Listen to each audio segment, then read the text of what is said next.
Cari sendiri berita seperti apa Jokowi pasang badan buat negara ini. Urusan nikel, urusan Freeport, urusan batu bara, urusan minyak, segala macam. Jadi singkatnya adalah Jokowi pingin mencari pengganti yang sekuat dia. Gitu. Tadinya dia mikirnya Ganjar. Tapi setelah Ganjar menyatakan diri bahwa, oh terserah Bu Ketum untuk urusan menteri dah segala macam untuk urusan segala macam. Nah, jadi Jokowi mikir, kalau sama Mega aja si Ganjar takut, gimana Ganjar bisa menghadapi Amerika? Gimana Ganjar bisa menghadapi Eropa? Itu aja. Jadi yang mau dicari itu adalah orang yang kuat dan berani. Itu bolak-balik Jokowi udah ngomong. Gitu loh. Masa yang kayak gini gak nyantol sih di kepala? Bukan gak nyantol sih, tapi alasannya gak masuk akal. Dan lebih gak masuk akalnya adalah yang dianggap berani dan kuat adalah Prabowo. Kita semua tahu lah bagaimana kualitas kinerja Prabowo. Kita ingat soal pembelian jet tempur kemarin lah. Jokowi menginginkan yang namanya jet tempur baru dari Rusia. Dan sistem pembayaran jet tempur dari Rusia ini bukan pakai uang, tapi pakai komoditi Indonesia, industri, olahan, dan lain-lain. Tapi nyatanya apa? Sama Prabowo malah di-cancel. Dan alasan meng-cancel dari pembelian jet tempur Rusia ini adalah Prabowo takut embargo dari Amerika. Apakah ini contoh berani dan kuat seperti Jokowi? Belum lagi kita bahas bagaimana condongnya Prabowo kepada Amerika. Mungkin banyak di antara kita yang kurang suka ya sama Ibu Mega, Ketua Umum PDI Perjuangan. Mungkin banyak yang termakan hasutan kalau Ibu Mega itu sudah merendahkan Pak Jokowi. Misalnya lewat panggilan petugas partai yang sebetulnya terhormat itu. Mungkin banyak di antara kita yang menilai Ibu Mega sebagai nenek-nenek yang sombong dan arogan. Begitulah citra yang sukses disematkan kepada Bu Mega oleh para pembencinya. Harus diakui, cuma Ibu Mega yang bisa memilih calon presiden dan calon wakil presiden yang benar. Cuma Ibu Mega yang bisa memilih calon presiden dan calon wakil presiden semata-mata untuk kepentingan bangsa dan negara, bukan untuk kepentingan diri, keluarga, ataupun partainya. Kalian harus mengakui ini. Bahwa ini permainan catur Jokowi yang sebenarnya mendukung Ganjar, tapi menjadikan Gibran sebagai korban supaya Prabowo kalah. Bahwa lolosnya Gibran di Mahkamah Konstitusi itu adalah pengorbanan terbesar Jokowi supaya nanti Anies Baswedan gak menang, dan nantinya semua orang Jokowi yaitu Ganjar dan Prabowo yang akan berhadapan. Jokowi versus Megawati, bahwa Jokowi itu sakit hati karena direndahkan Bu Mega, kemudian melawan dengan keluar dari PDI Perjuangan dan mencalonkan Gibran supaya bisa menghancurkan PDI Perjuangan. Isu pertarungan Jokowi lawan Megawati ini memang disebar untuk menutupi kelemahan Prabowo dan Gibran yang secara kelas itu memang beda jauh sama Ganjar dan Mahfud MD. Kalaupun ya, misalnya Jokowi itu sakit hati sama Bu Mega, masa sih juga harus nabrak-nabrak konstitusi? Ini kan bahaya, hanya karena baper kemudian merusakkan semua tatanan negara. Karena saya sebagai hakim Mahkamah Konstitusi sedang berkabung.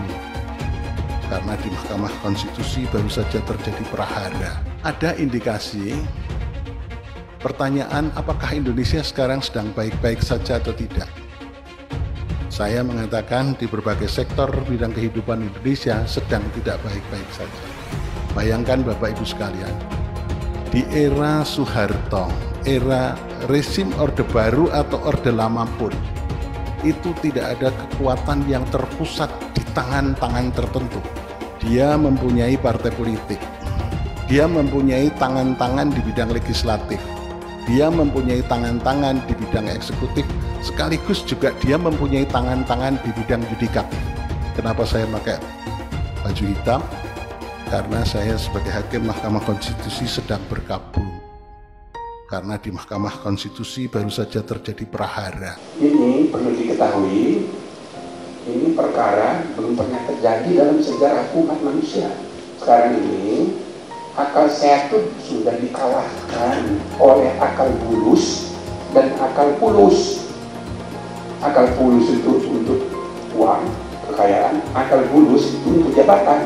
Banyak yang kecewa ketika Gibran akhirnya diumumkan sebagai bakal calon wakil presiden untuk mendampingi Prabowo Subianto.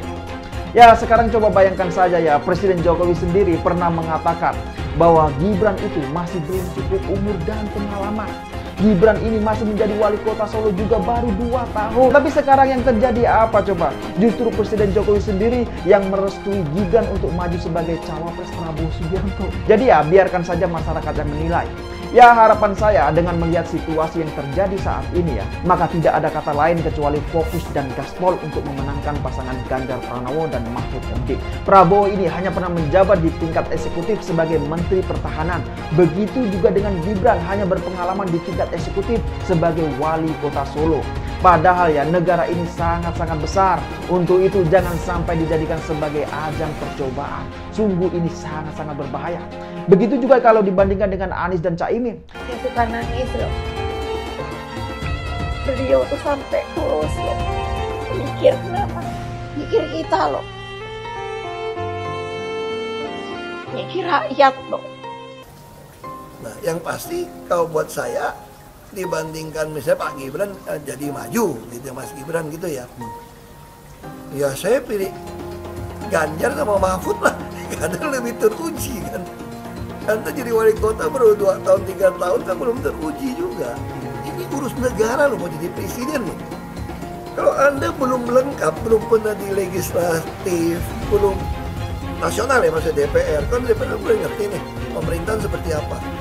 Anda belum pernah di eksekutif yang tingkat provinsi, Anda nggak ngerti jadi presiden nanti. Ini bukan soal belajar coba-coba loh. Ini negara dipertaruhkan untuk 2045.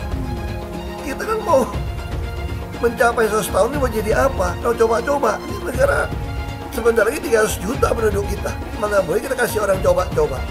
Saya tidak meremehkan anak muda ya. Anak muda bisa lebih kreatif gitu ya. Tapi bicara tentang negara, harus mengerti konstitusi. Anda bukan hanya untuk berani untuk maju. Kalau cuma berani maju, banyak bisa kita pilih orang berani maju. Tapi yang lengkap dengan track record ini kan butuh waktu pembuktian. Saya pasti pilih Pak Ganjar, Pak Mahfud yang lebih pengalaman. Saya tidak mau anak cucu saya harus nunggu sekian tahun lagi. Kayak pengalaman Jakarta gitu kan, nunggu lagi mundur. Males sudah. Jadi kita nggak usah coba-coba deh. Udah jangan dengerin janji-janji manis orang. Buktikan aja selama ini bagaimana. Ya, yang jelas kita ingin membangun Indonesia dengan lebih cepat. Ya, dan kita ingin apa yang sudah dilakukan oleh pemerintahan hari ini baik kita teruskan.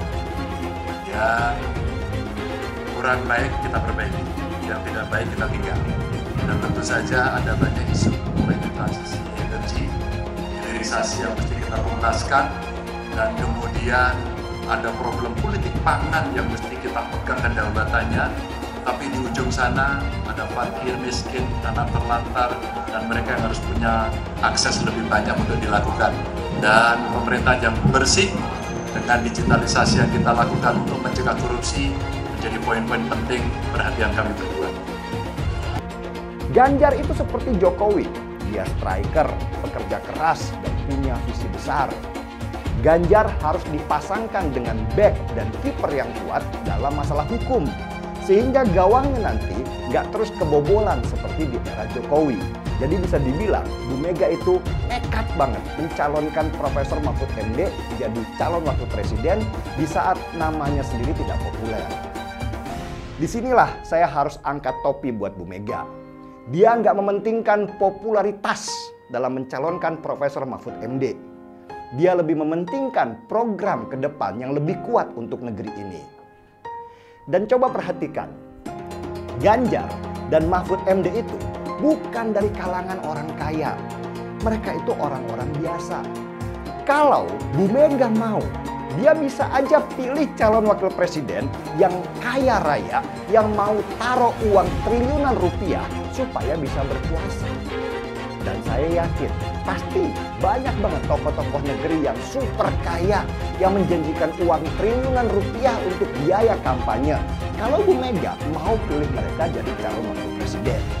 Bu Mega malah milih Mahfud MD yang hartanya seupil dibandingkan Erick Thohir dan Sandiaga Uno. Tapi Bu Mega milih Mahfud sebagai calon wakil presidennya Ganjar meski dia nggak punya uang dan tidak populer. Nekat kan? Saya pernah dengar orang berkata, Ganjar dan Mahfud itu orang baik. Dan orang baik pilih orang baik. Saya setuju banget, bahkan ingin menambahkan, orang-orang baik harus mengawal orang baik. Saya pilih orang baik supaya negeri ini akan baik. Bagaimana dengan kalian? Anies Baswedan adalah yang terbaik dan banyak baik-baik sebagai calon pemimpin di negeri ini. Alam semesta memberikan dukungannya kepada kita. Hingga betapa besarnya dan betapa beratnya rintangan itu, insya Allah kita akan mampu melewati itu, saudara semuanya. Kita akan mampu melewati itu, dan insya Allah kita akan membawa kemenangan kepada pasangan kita ini. Pasangan kita, amin. Pasangan kita, amin. Insya Allah. Harus dicek betul, pernah nggak calon pemimpin kita, calon presiden kita ini memecah belah umat. Kalau punya jejak pernah memecah belah umat, jangan dipilih. Kita lihat apakah pemimpin kita, calon pemimpin kita ini ya pernah menggunakan agama sebagai alat untuk memenangkan kepentingannya atau tidak. Kalau agama diperalat untuk merebut kekuasaan, jangan dipilih. Sekali lagi, kalau ada calon pemimpin yang punya rekam jejak memperalat agama untuk kepentingan politiknya, jangan dipilih. Kalau kalian pendukung saya, haram hukumnya membawa isu sara. Haram hukum.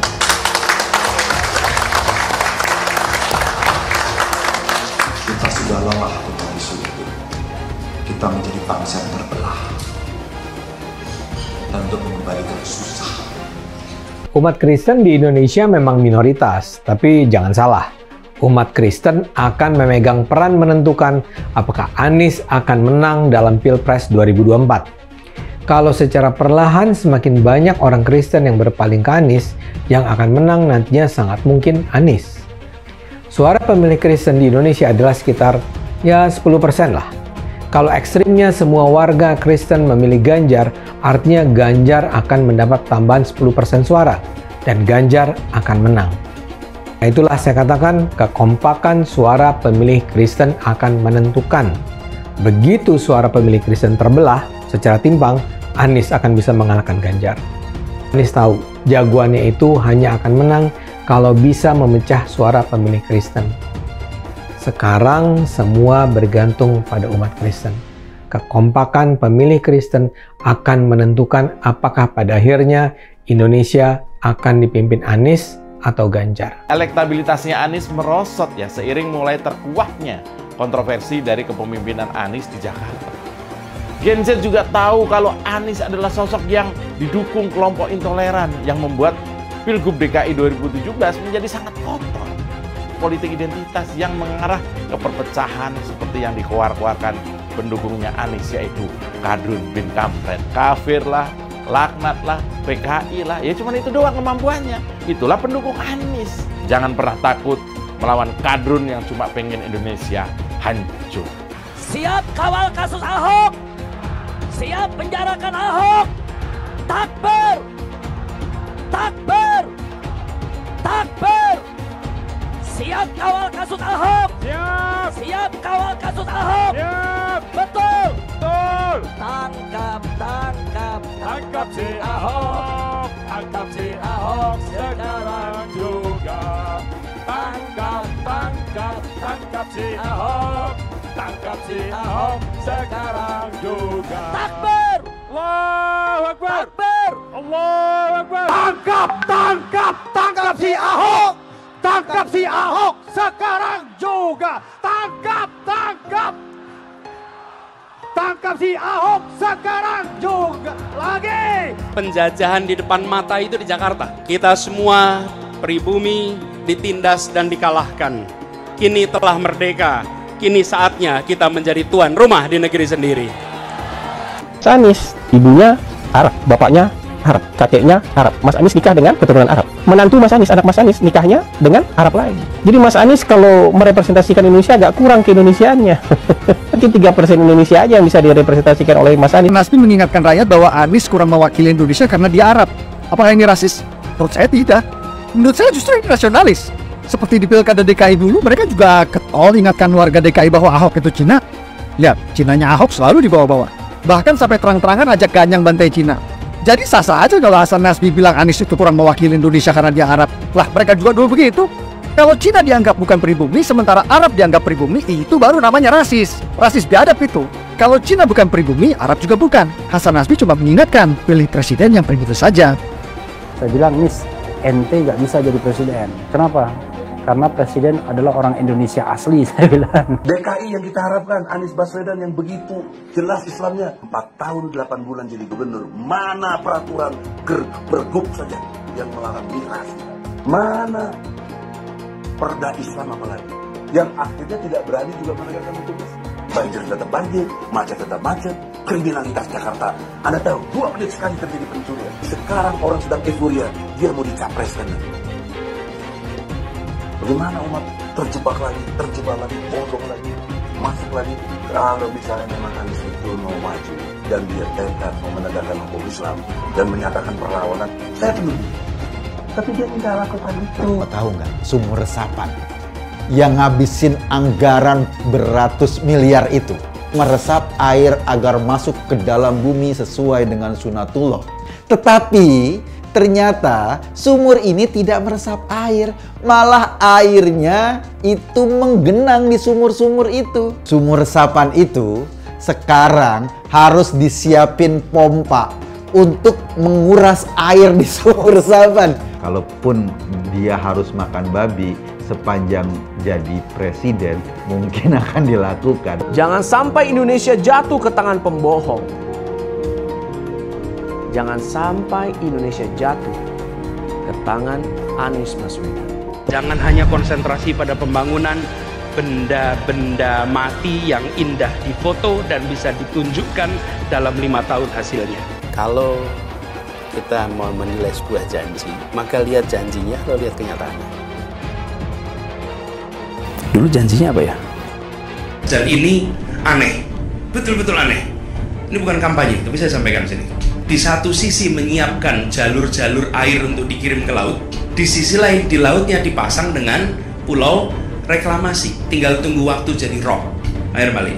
Dan ini melawan sunatullah. Kenapa? Air itu turun dari langit ke bumi, bukan ke laut. Harusnya dimasukkan ke dalam bumi, masukkan tanah. Di seluruh dunia air jatuh itu dimasukkan ke tanah, bukan dialirkan pakai gorong-gorong raksasa ke laut. Jakarta telah mengambil keputusan yang fatal. Bukan banjir, itu memang parkir air. Bukan banjir, itu memang parkir air. Masyarakat berkeliling dengan membawa toa untuk memberitahu semuanya, termasuk sirine. Ibon 82 miliar. Apa alat transportasi yang dimiliki oleh hampir setiap orang? Alat transportasi yang dimiliki semua orang adalah kaki. Saya mensyukuri kenapa kalah, kenapa ditahan. Saya bersyukur atas itu semua. Saya coba bayangkan ya, kalau seandainya waktu itu kita menang, gitu ya, hari ini belum tentu kita bisa nikmati seperti ini. Kita bersyukur 5 tahun Tuhan izinkan kasih ke orang yang pintar ngomong untuk kerja. Coba kalau kita bayangkan gitu ya, kalau kemarin saya masih jadi gubernur, ini saya udah turun ini. Tapi yang pintar ngomong itu dikira orang hebat kan? Ini lebih berbahaya tahun 2024. Langsung ketahuan karakternya. Langsung ketahuan itu. Di saya juga ada kutipan Pak di kamar saya Pak. Tulisannya, Jakarta telah mengambil keputusan yang fatal. Gus Dur itu buta mata juga buta hati. Pancasila Soekarno, ketuhanan ada di pantat. Anak Tuhan dari mana? Kalau Yesus anak Tuhan, bidangnya siapa? Besok di seluruh wilayah Indonesia kami katakan dan Iblis hanya menggoda orang yang beriman. Makanya jarang-jarang orang kafir kerasukan setan. Yang kerasukan setan itu orang baik-baik. Jarang, saya belum pernah nengok Cina kerasukan setan. Pernah tak Ahok itu kerasukan setan? Enggak, setannya juga. Karena sesama setan dilarang saling menggoda. Karena di salib itu ada jin kafir. Karena di salib itu ada jin kafir. Karena di salib itu ada jin kafir. Haleluya. Kepalanya ke kiri apa ke kanan? Kepalanya ke kiri apa ke kanan? Tetap percaya salib itu lambang mulia, bukan jin. Kok ketawa? Aku nggak nyindir siapa-siapa loh. Kalau Anda tanya saya jadi presiden, saya hari ini jadi presiden juga saya tahu apa yang saya mesti kerjakan. Karena saya udah kenyang dari DPRD tingkat 2, dari pengusaha, DPRD tingkat 2, bupati. Bupati itu paling kerja bener, paling ngerti tuh soal daerah seperti apa. Sampai hari ini portofolio saya lengkap sampai ke BUMN. Saya pernah legislatif, pernah eksekutif. Tapi nggak usah andai-andai gitu kan. Tapi kalau saya hari ini jadi saya tahu apa yang saya mesti kerjakan. Ya Anda nggak usah khawatir. Kita nggak bisa hindari ada orang memanfaatkan soal SARA untuk kampanye. Apalagi untuk menjatuhkan kita yang dikategorikan sebagai minoritas. Tapi bagi saya, ketika kita ada turun ke masyarakat, masyarakat juga bisa membaca, bisa merasakan mana yang tulus, mana yang tidak. Jadi ada guyonan gini dari teman-teman saya, bahwa saya itu bukan cuma double minoritas, tapi triple. Artinya apa? Udah turunan Tionghoa, Kristen, dan katanya terlalu jujur di pemerintahan. Jadi itu gak disukain. Ini triple katanya. Relawan Anies yang mayoritas pengasuh khilafah, seperti kadrun FPI dan HTI, ingin melengsarkan Pak Jokowi. Dengan menggunakan politik identitas, relawan Anies akan menggulingkan Jokowi. Tapi pendukung Anies lupa bahwa 82% penduduk Indonesia suka dengan kinerja Pak Jokowi. Ingat, di belakang Anies ada ormas pengasuh khilafah, seperti FPI, HTI, PA212. Saya yakin sebentar lagi karma Ahok akan mengejar Anies Baswedan. Jadi konflik antara Pak Jokowi dengan Bu Mega. Ini berkenaan dengan Pilpres 2024. Saya membaca ini bukan cuma sekedar organik, tapi ada sebuah kekuatan yang mengglorifikasi ini terus-menerus. Diglorifikasi seolah-olah terjadi perbenturan serius antara Pak Jokowi dengan Bu Mega. Targetnya apa sih? Targetnya ya Pilpres 2024. Gini deh. Pilpres itu kan sebetulnya memperhadapkan pasangan Ganjar Mahfud dengan pasangan Prabowo Gibran. Jadi ketika diperhadapkan, Prabowo insecure sama Ganjar. Begitupun ketika kita turunin, bagaimana dengan cawapres? Memperhadapkan Gibran dengan Prof. Mahfud. Kemampuan dia untuk mengelola negara, bahkan ada di 3 pilar demokrasi, itu rasanya sudah cukup untuk mengatakan bahwa kemampuan Prof. Mahfud itu memang mumpuni. Ketika dia memulai karirnya, ketika dia kemudian dipecat dari militer, ketika dia terlibat isu penculikan, sampai sekarang isu itu masih terus menguat. Orang kan juga gampang melihat bahwa Pak Ganjar punya peluang untuk memenangkan pertandingan. Itu kalau Pak Ganjar kita perhadapkan dengan Prabowo. Prof. Mahfud ini punya pengalaman menjadi anggota legislatif, menjadi menteri di eksekutif, juga menjadi ketua MK, Mahkamah Konstitusi. Legislatif, eksekutif, dan yudikatif sudah dilengkapi. Diperhadapkan dengan Gibran misalnya, yang baru saja 2 tahun lalu terpilih menjadi wali kota Solo. Dan kita tahu, jumlah penduduk Solo itu ya 500.000 kira-kira lah. 500.000 itu di Jakarta itu ya sekelas kecamatan. Jadi kita bayangkan apabila orang yang 2 tahun mengelola wali kota dengan jumlah penduduk sekelas kecamatan di Jakarta tiba-tiba lompat menjadi cawapres. Ada suasana insecure juga kalau kita memperhadapkan Gibran dengan Pak Mahfud secara langsung. Kalau kita lihat jejak dan rekam kehidupannya, Prof. Mahfud adalah orang yang sangat anti korupsi, sikapnya sangat tegas, kemampuan menerjemahkan pikiran-pikirannya sangat gamblang, kemampuan dalam menegakkan hukumnya juga sudah teruji, bahkan dihadapkan anggota DPR dia sebagai menteri koordinator politik dan keamanan itu jelas sekali. Karena suasana insecure itulah maka dirancanglah sebuah isu agar dalam Pilpres 2024 itu yang diperhadapkan bukan Prabowo berhadapan dengan Ganjar, bukan Mahfud berhadapan dengan Gibran. Yang dirancang adalah seolah-olah Bu Mega berhadapan dengan Jokowi. Diomongin lah Pak Jokowi sakit hati karena dibilang petugas partai, padahal semua anggota PDIP, legislatif maupun eksekutif, itu juga sebutannya adalah petugasnya partai. Dalam artian ditugaskan oleh partai. Untuk fokus kita berpindah dari realita pilpres sesungguhnya menjadi teori-teori konspiratif, menjadi teori-teori yang sifatnya kemana-mana, bahwa ini adalah sakit hatinya Pak Jokowi dengan Bu Mega dan lain-lain. Itu yang sekarang dijejelin ke publik. Kita harus akui kan bahwa Pak Jokowi itu berhasil membangun Indonesia. Kita bertepuk tangan dengan keberhasilannya membangun infrastruktur. Dan pada saat Pak Jokowi duduk sebagai presiden, membangun infrastruktur, itu semua ketika Pak Jokowi duduk sebagai presiden didukung oleh partainya Bu Mega, didukung oleh PDIP.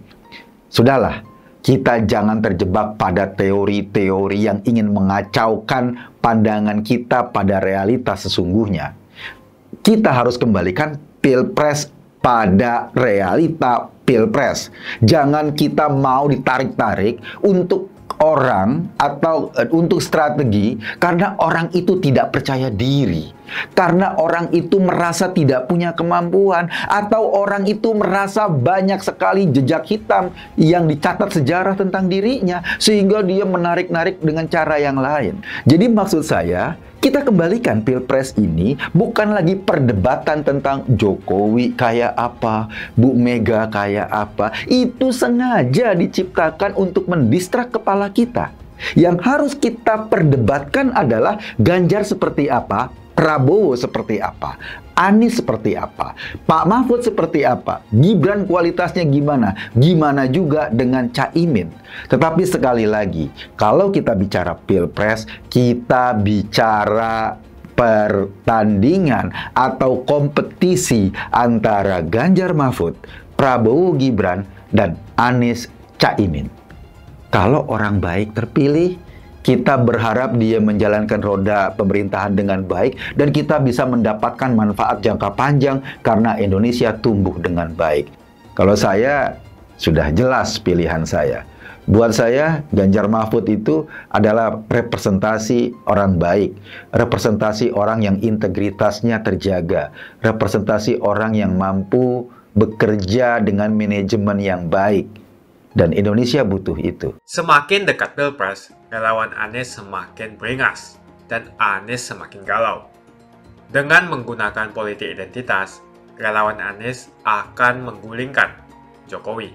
Relawan Anies yang mayoritas pengusung khilafah seperti kadrun FPI dan HTI ingin melengsarkan Pak Jokowi.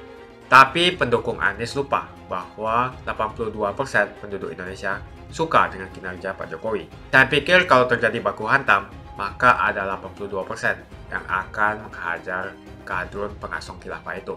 Kalau melihat perkembangan koalisi politik yang paling agresif memperluas basis kerjasama yang sudah konkret adalah koalisi Ganjar. Sejak Ganjar diumumkan oleh PDIP, sudah resmi koalisi Ganjar ini didukung oleh 3 partai, yaitu P3, Hanura, dan juga Perindo. Nasdem pun semakin pusing melihat Anies, karena elektabilitas Anies semakin jatuh. Dan banyak kader-kader Nasdem terjerat kasus korupsi, seperti belakangan kasus korupsi BTS. Kasus korupsi 8 triliun yang dilakukan oleh kader terbaik Nasdem yaitu Johnny G. Plate, ini sangat menghantam Partai Nasdem, menteri dari Kementerian Pertanian, di mana ini juga adalah dari Partai Nasdem. Apalagi belakangan ada 120.000 kader dari Partai Nasdem pindah ke Partai Perindo. Semenjak Nasdem mengusung Anies, banyak sekali petaka yang diterima oleh Nasdem. Apakah ini merupakan karma dari Ahok? Silahkan komentar di kolom komentar. Yang jelas, saya tidak akan memilih Anies, karena Anies bukan pribumi yang jelas. Dan Anies juga merupakan antitesis daripada Jokowi. Antitesis artinya bertolak belakangan dengan semua kebijakan Jokowi. Anies sudah terang-terangan menyebutkan dia tidak akan melanjutkan kinerja dari Pak Jokowi. Tidak ada infrastruktur yang akan dibangun jika Anies memimpin Indonesia 5 tahun ke depan. Lagi pula, Anies juga didukung oleh khilafah dan pendukung Anies dari ormas seperti FPI dan juga HTI. apa kita mau FPI dan HTI kembali di Indonesia jika Anies memimpin? Anies adalah bapak politik identitas yang menghalalkan segala cara untuk menggapai kekuasaan, termasuk menggunakan politik identitas berbasis agama. Kita lihat di kasus Ahok. Kita sudah bisa melihat kinerja Anies selama 5 tahun di Jakarta, dan ini merupakan rekam jejak Anies Baswedan. Tidak ada satupun janji yang dipenuhi, dan tidak ada kinerja yang bisa dibanggakan. Dari DP 0%, OKOC, kelebihan bayar, Formula E, banjir, sumur resapan, jalan rusak, dan gonta-ganti nama jalan. Jadi saya rasa tagline perubahan yang diusung Anies adalah tagline merubah kata korupsi menjadi kelebihan bayar, supaya semua koruptor tidak dijerat oleh pasal korupsi. Karena mereka semua hanya melakukan kelebihan bayar. Jadi perkataan Ahok sudah terbukti dan Jakarta sudah menjadi korban. Jangan biarkan Indonesia menjadi korban kibulan Anies Baswedan. Suara minoritas jangan lagi merasa takut untuk memilih pemimpin yang membela hak minoritas. Karena Anies jelas hanya memanfaatkan suara minoritas untuk mendapatkan suara. Ingat, di belakang Anies ada ormas pengasong khilafah, seperti FPI, HTI, PA212. Saya yakin sebentar lagi karma Ahok akan mengejar Anies Baswedan. Begitu saja opini saya hari ini. Tuliskan opini kalian tentang Anies Baswedan di kolom komentar. Dan juga tuliskan pendapat kalian tentang people power oleh relawan Anies untuk melengsarkan Pak Jokowi. Tuliskan pendapat kalian. Jika kalian siap untuk melawan people power yang digaungkan oleh relawan Anies, ayo tuliskan lawan people power di kolom komentar. Pastikan Anda semua like video ini dan bagikan video ini ke teman dan family Anda supaya mereka semua mengetahui tentang informasi ini. Tekan tombol subscribe dan bunyikan lonceng notifikasi supaya kamu tidak ketinggalan